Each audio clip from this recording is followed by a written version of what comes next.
When the Celtics turned to their All-Star in Game 3 of their second-round series against the 76ers, Al Horford delivered. It started with 8.4 seconds remaining in overtime, when Horford scored a layup over Robert Covington off of a beautifully designed set from Brad Stevens that gave the Celtics their first lead of the extra period.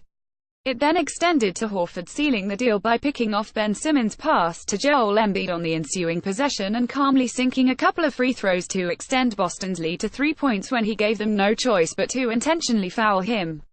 That sequence pushed Horford's totals for the game to 13 points, 6 rebounds, 3 blocks and 2 steals, a relatively quiet night for the most accomplished player on the court.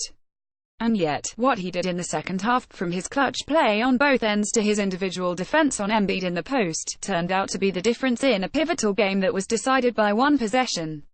Read more. Stan Van Gundy is leaving the Pistons with quite a mess. Game 3 was actually one of Horford's quietest all-around performances of these playoffs.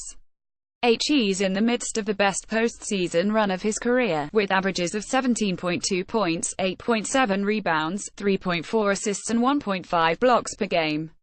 Those numbers have had a tremendous impact, too. According to ACNBA.com, the Celtics have gone from outscoring opponents by 4.6 points per 100 possessions with him on the court to being outscored by 8.5 points per 100 possessions with him on the bench, a remarkable difference considering their average margin of victory through 2 rounds has been 1.1 points per 100 possessions.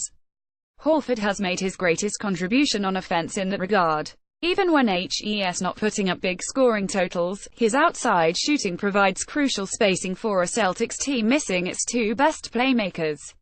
It was a factor in the fourth quarter of Game 1 victory over the 76ers, for example, when Horford's ability to pick and pop forced Embiid to make an impossible decision. Provide help at the rim, and Horford would get a wide-open three-point attempt. Shade towards him to prevent him from getting the same look again, and it would open up a lane to the basket for someone else to take advantage. The Celtics have been a different team with Horford at center for that reason. He's started games at power forward next to Aaron Baines and transitioned to center whenever Baines has taken a seat on the bench. Baines has made his presence known at times against the 76ers, but their offense improves significantly when the Celtics surround Horford with Terry Rozier, Jaylen Brown, Marcus Morris and Jason Tatum.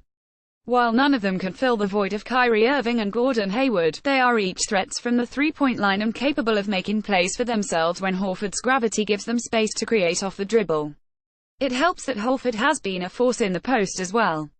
According to ACNBA.com, it's where he's generated over a quarter of his offense in these playoffs at a rate of 1.24 points per possession, ranking him in the 88.9 percentile. The only players who have scored more points per game in the post than Horford are Joel Embiid, Karl Anthony Towns and LaMarcus Aldridge. None of them, however, have done so at the same efficiency as Horford. There aren't many centers who are as comfortable playing inside and out as Horford is. Whereas his three-pointers help draw shot blockers away from the rim, his ability to manufacture his own shot with his back to the basket helps him attack mismatches on switches at the end of games. Not even Giannis Antetokounmpo, who has developed into one of the most versatile defenders in the league, stood much of a chance against Horford when the Bucks tried to counter with smaller lineups. Horford has also shown in these playoffs why he deserved to be in the Defensive Player of the Year conversation. He was the primary defender on Antetokounmpo for much of their first-round series, and he has alternated between guarding Simmons and Embiid in their second-round series. Antetokounmpo still got his numbers against Horford. Semi Ojeleye turned out to be Boston's best answer to him in the end, but he had his moments against the two-time All-Star.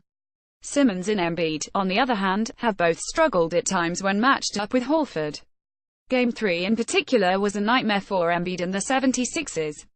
Horford guarded him for the entire overtime period and held him scoreless on 0 for 2 shooting from the field. One of those misses came on the opening possession of the period, when Horford blocked Embiid's hook shot out of a post-up.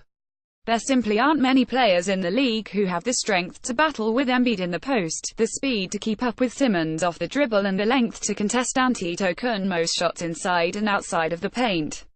Take his versatility off the court, and it's no wonder why the Celtics have been 4.3 points per 100 possessions worse defensively in these playoffs. Unfortunately for the Celtics, the Cavaliers are the one team in the Eastern Conference that can prevent them from making it to the NBA Finals. As talented as Antetokounmpo, Embiid and Simmons are, none of them put as much pressure on a team's defense as LeBron James does, a lesson Horford has learned time and time again in his career. According to Basketball Reference, Horford has lost 25 of the 33 regular games HES played against James since he came into the NBA in 2007. Horford has had even less success against James in the playoffs, losing 15 of 16 postseason games they've played against each other since 2009. If Horford can take care of business against the 76ers and then somehow end that streak, it'll help the Celtics keep their magical alive. If he can't, it should take away from how incredible HES been over the last 3 weeks.